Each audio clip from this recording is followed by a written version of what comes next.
ቲጂ ባትኖር ግን እኔ ታገባኝ ነበር? አዎ አገባሽ ነበር። የማይሆን ቦታ ብታገኘኝስ? ምን ማለት ነው የማይሆን ቦታ ማለት? ይኸውልሽ ማንም ሰው ያለፈ ታሪክ ይኖረዋል ላይፍ ላይ። ስለዚህ የኔ ያለፈ ታሪክሽን ሳይሆን የአሁኑ ማንነትሽን ነው የምፈልገው። ስለዚህ አገባሽ ነበር ማለት ነው። የምርህን ነው? አዎ የምሬን ነው። እኔ እንደዚህ ነው የማስበው።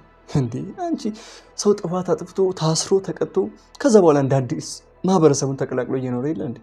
ስለዚህ የትላንቱ ሳይሆን የዛሬ ነው ዋናው ነገር።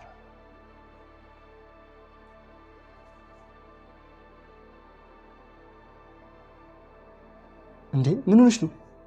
አይ ምንም ዝም ብዬ ነው። እያለቀሽ እኮ ነው። አለቀስኩ እንዴ? ይቅርታ። ኧረ ችግር የለውም በቃ አታልቅሽ ነው።